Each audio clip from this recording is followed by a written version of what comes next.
Wait a minute, does this have something to do with Peter and Courtney being at the clinic yesterday? Yeah. Ben, please tell me what's going on. Well, first, Peter paid me a visit looking for Courtney, and then Dave called looking for Peter. Then I found out they both went to the clinic. When I asked why, Dave got so defensive he practically hung up on me. Huh. Well, I wish I could tell you why, but I missed all the action myself.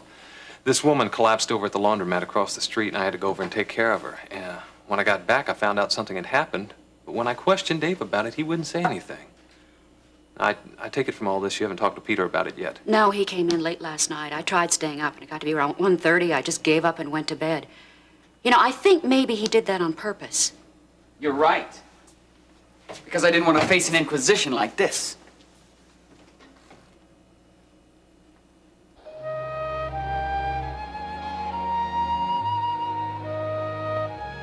Well, I'll be looking forward to it. Thank you. Bye-bye. Yes, come in. Come in. Hello, Miriam. I'm Phyllis.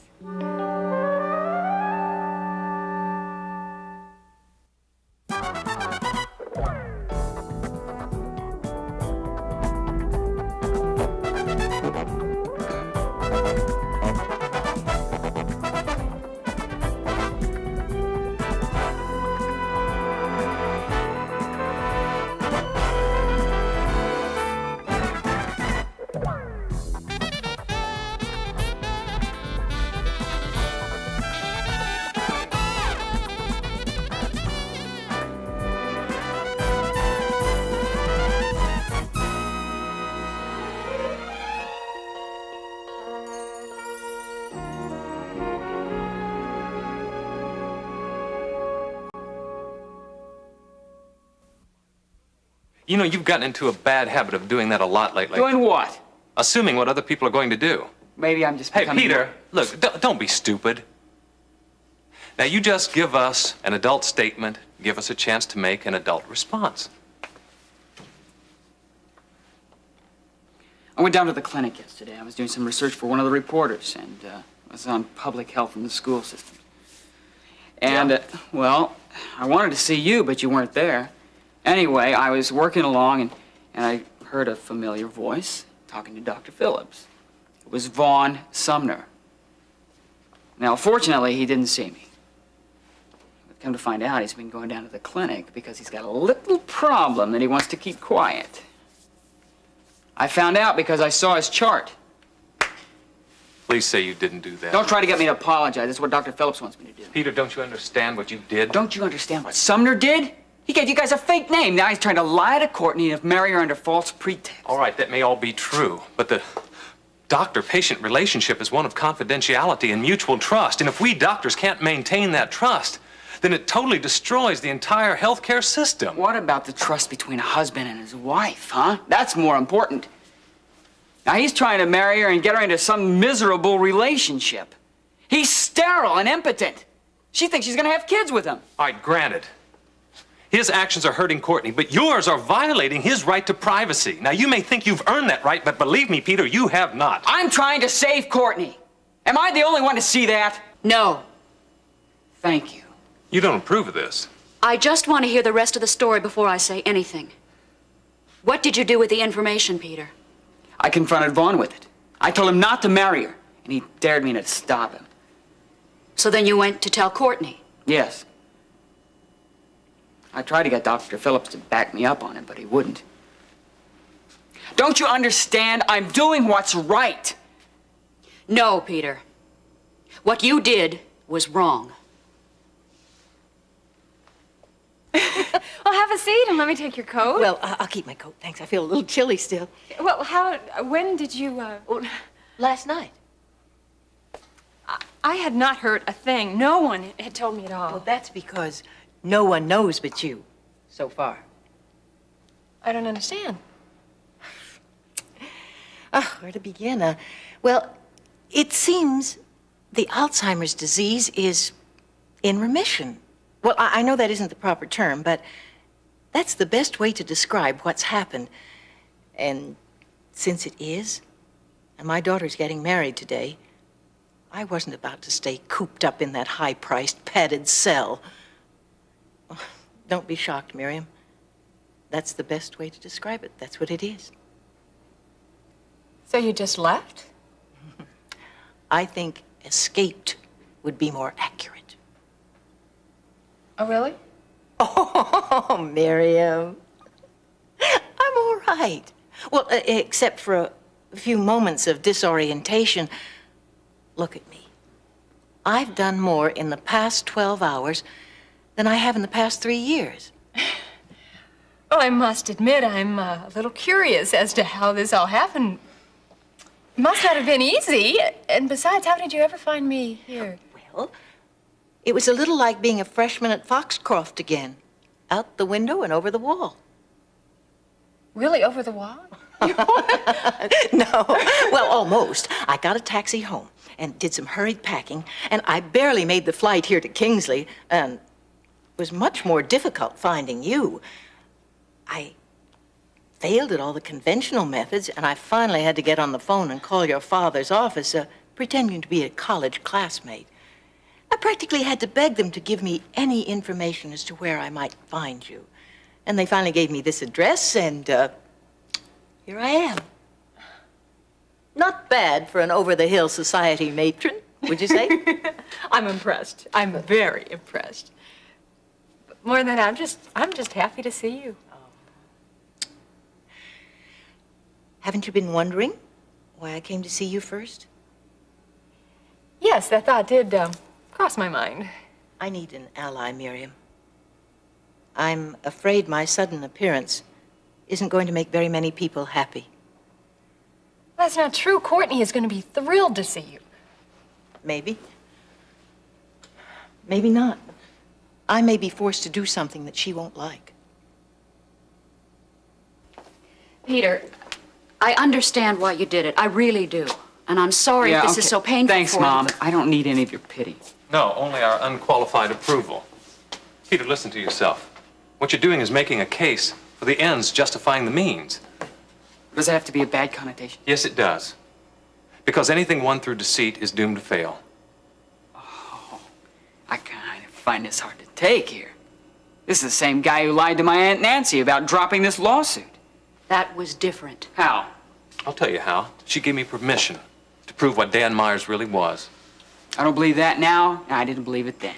Come on, the ends justify the means. Be honest with yourself, Ben. All right, Peter, I'll be honest with No, I myself. have a better line for you here. This is a good one. Do as I say, not what I do. Don't get me wrong, I think what you did to Nancy was very ingenious. I think she got what she deserved. I just want Von Sumner to get what he deserves. And I can't do that without Dr. Phillips. That's why I need you. No. Why not? It's nothing different than what you did to Nancy. Well, maybe I was wrong, but I'm not about to make the same mistake a second time, Peter. This is real cute. Very convenient, yeah. Now that you have what you want, you can admit you're wrong. I'm sorry you see it that way. It's hard not to. Courtney believe you? No. You know, first of all, her father convinced her that I was lying. Lying about him moving her mother from Rose Hill. And now, without Dr. Phillips' help, she thinks I'm lying again. Peter, there may be a way out of this. How? Let me talk to Vaughn. How are you gonna do that? He's not even your patient. Remember, he came to you under Vic Sanders. Yes, I know that. But maybe I can convince Vaughn to tell Courtney himself. To get him to bring her down to the clinic for a consultation. Then she'll know that you're telling the truth. You know what? I just can't believe you have the nerve to stand there and call me stupid. Sure, that's a great idea. I'm gonna go in there on the phone and call him right now. That'll give him time to get down there to the clinic, wait to be seen, talk to you, get this thing ironed out. You know they're getting married in 2 hours? Excuse me, I'm gonna go into the real world again, okay?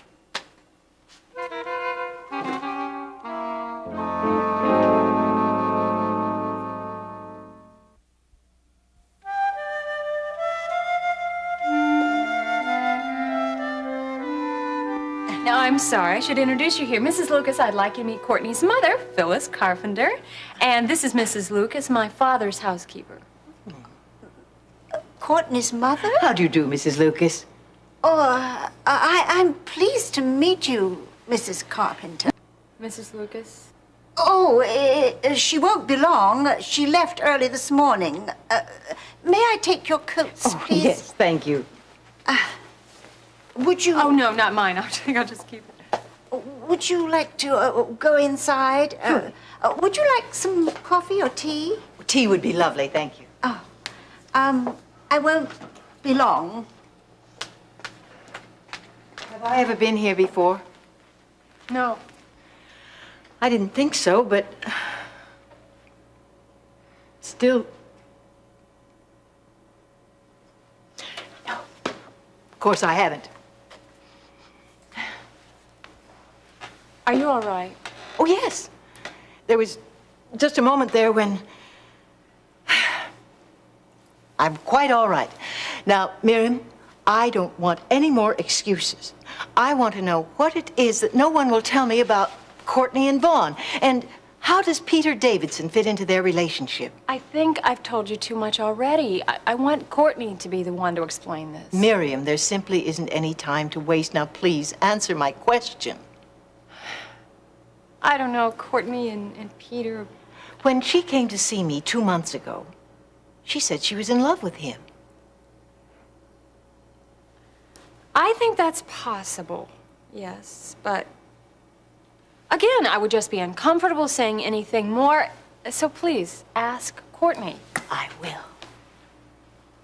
Thank you very much.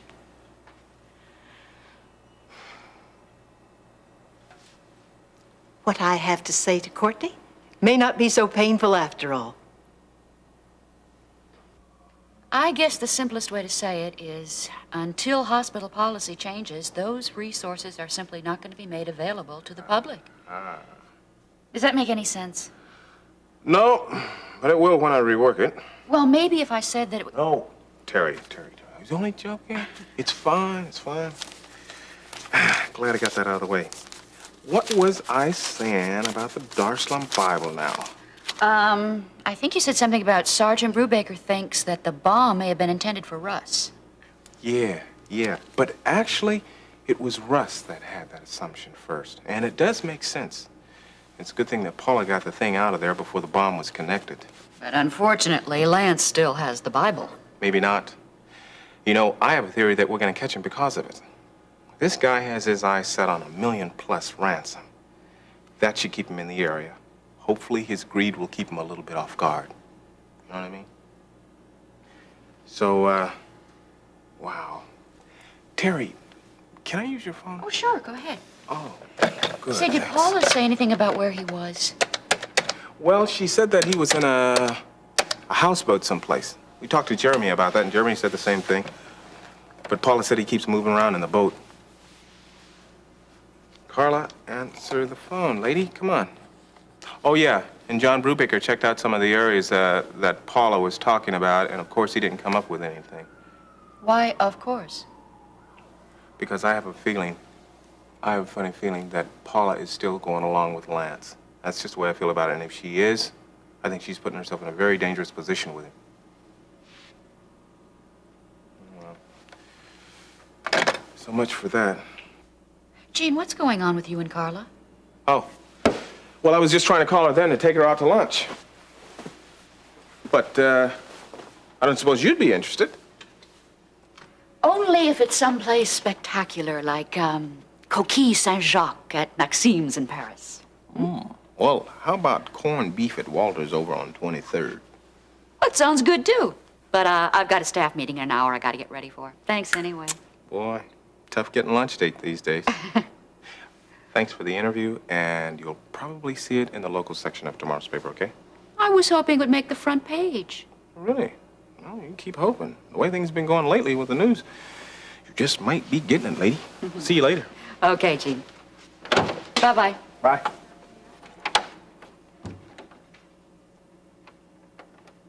Do you know anything about Courtney's relationship to Peter Davidson? Well, I know that it made Mr. Carpenter and your husband very unhappy. I don't want to seem negative, but whenever he came to visit your daughter, he was rather unpleasant. In what way? Well, he just didn't show respect for Mr. Carpenter or your husband. Did either of them show respect to him? Well, I don't like to... Do you think Courtney is in love with Peter Davidson? But she's marrying Vaughn Sumner this afternoon. Please answer my question, Mrs. Lucas. Well, how could she be? And Vaughn Sumner. Do you like him? Well, I don't know what you mean. Well, it's a simple enough question. Is he a pleasant person? Hmm? Do other people enjoy his company? Is he nice to you? Well, I like him. Very much. And Courtney? How do you think Courtney feels about him? Well, there's no doubt that she loves him very much. Oh, excuse me. Thank you, Mrs. Lucas. You've been a big help. Oh, Mr. Sumner, how good to see you. Since when? Oh, you're having your little joke with me again, I see. You might say that, Mrs. Lucas. Where's Courtney, do you know? Hello, Vaughn. What time did Jean leave? About 10 minutes ago. He stopped by to get a quote from me on that controversy over the new drugs. Oh, excuse me, please. Yes. No, that's 12:30. What? No, tell Dr. Greeley I'll be right there. Thank you. Listen, look, you're No, obviously Carla, busy. Carla, wait. He invited me to lunch. I'm trying to remember where. The Cavalier. No. Leon's Diner. Walter's Restaurant. That was it. Walter's over on 23rd. Okay, thanks. Now listen, I'll catch up with you some other time. Bye-bye. Okay. Bye-bye, honey.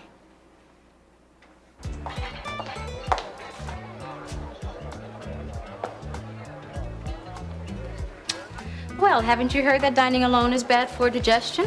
Hey, Janice! Well, why don't you save me from an upset stomach here and join me, lady? Well, I thought you'd never ask. Oh, sure. Ah, corned beef? Yeah, this is the best in town. Ah, sounds like it's worth a try. So, why is a popular man like you eating alone? Well, not alone, not now anyway. True. You know, you missed all the fireworks this morning. Oh, really? Oh, yeah, Mr. McGovern decided the Times did a better job on the utility breakup than we did. Oh, my goodness. I knew when I read that story this morning that Jack was going to catch it from Walter. Oh, well, I'm the one who did the research. A fact he took painstaking efforts to tell everybody about. Ouch, ouch. Yeah, that just about says it all. I mean, if you can believe it, I think he's even less enchanted with interns than ever before. Oh, no. Look, I wouldn't worry about it too much. I mean, he stuck with you this far. Oh, gee, thanks. Oh, but I didn't mean it the way it sounded. Well, I hope not. So how did you handle him anyway? Well, that's the point of all of this. That's why I came over to talk to you. When he first let into me, my first inclination was to become very defensive, and then I remembered what you told me about him, and so I just kept my mouth shut. Smart move. Yeah, well, I guess, but you know, it's all because you've been so nice to me. You really helped me through a lot, and this job really means a lot to me. I just wanted to say I appreciate it. Yeah.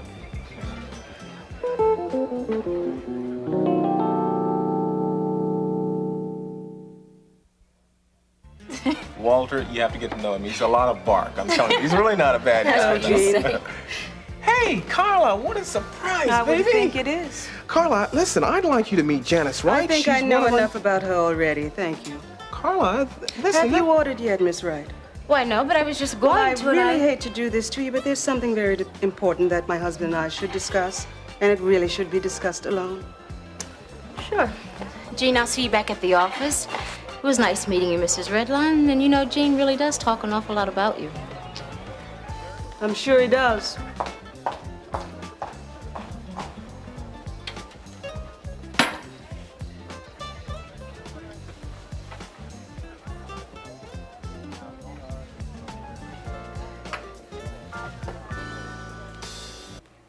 Carpenter, I don't understand. I don't understand it myself. But here I am. I came to see you at Rosehill once. Oh. I hope I didn't do anything to embarrass you in any way. No. Good, good. Since I've been at Rosehill, I haven't always been the best of company. Do you remember the wonderful times we used to have at the club with your father and mother? Oh, yes. Courtney had such a crush on you then. Does she still now? Well, I hope so. Which reminds me, I'm sure she doesn't know you're here yet. Boy, it will come as some surprise. That was her only regret about having the wedding here in Kingsley. But, well, now everything's perfect. All right, Vaughn. That's enough. I've learned a great deal since I've come here. And what I haven't learned, I've guessed. There isn't going to be any wedding. Unless Courtney decides it's what she really wants.